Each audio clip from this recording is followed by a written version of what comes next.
kasih karunia dan damai sejahtera dari Allah Bapa Tuhan kita dan dari Yesus Kristus menyertai kamu. Amin. Shalom Bapak Ibu yang dikasihi Tuhan.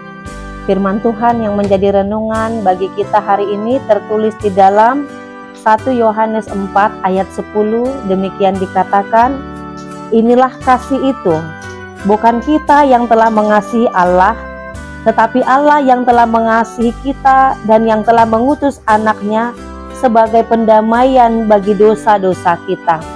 Demikian pembacaan firman Tuhan.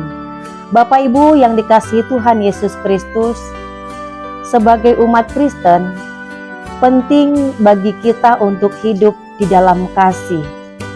Penting bagi kita untuk mengasihi, penting bagi kita untuk dikasihi. Dan gambaran hidup di dalam kasih adalah gambaran sebagai orang-orang yang telah ditebus oleh Tuhan, yang berarti bahwa Tuhan hidup di dalam kita dan kita berada di dalam Tuhan. Maka dalam perenungan hari ini mau mengarahkan kita untuk supaya melekat dan menghidupi kasih Tuhan di dalam Yesus Kristus yang sudah dianugerahkan kepada kita. Dikatakan di ayat 8, barang siapa tidak mengasihi, ia tidak mengenal Allah, sebab Allah adalah kasih.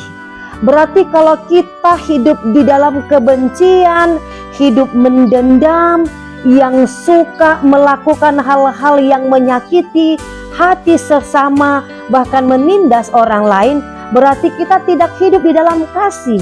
Oleh karena itu, kita juga berarti tidak mengenal Allah. Sebab orang yang tidak hidup di dalam kasih berarti dia tidak mengenal Allah. Sebab Allah itu adalah kasih. Padahal kita sebagai umat Kristen adalah anak-anak Allah. Anak-anak yang Tuhan anugerahkan untuk hidup di dalam kasih. Sebab kasih Allah dinyatakan di dalam Yesus Kristus. Maka penerapan hidup kasih itu penting bagi kita.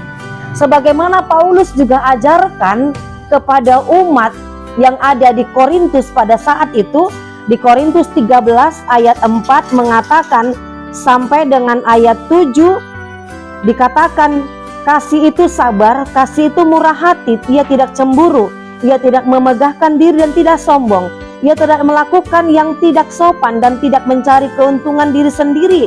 Ia tidak pemarah dan tidak menyimpan kesalahan orang lain. Ia tidak bersuka cita karena ketidakadilan, tetapi karena kebenaran. Ia menutupi segala sesuatu, percaya kepada segala sesuatu, mengharapkan segala sesuatu, sabar menanggung segala sesuatu. Kasih itu tidak berkesudahan. Inilah yang ditekankan, bahwa kita hidup di dalam kasih Allah, dan Allah mengasihi kita itu tanpa batas waktu, tidak mengenal situasi dan kondisi, tetapi kasihnya tak berkesudahan. Itulah kasih Allah, dan itulah yang harusnya kita hidupi sebagai umat Kristen. Maka dalam renungan ini mengatakan, inilah kasih itu, bukan kita yang telah mengasihi Allah, tetapi Allah yang telah mengasihi kita dan yang telah mengutus anaknya sebagai pendamaian bagi dosa-dosa kita. Kasih yang sempurna yang Tuhan nyatakan kepada kita adalah dengan memberikan anaknya yang tunggal, Yesus Kristus, sebagai korban pendamaian atas dosa-dosa kita. Inilah kasih yang paling sempurna itu, Bapak Ibu yang dikasihi Tuhan.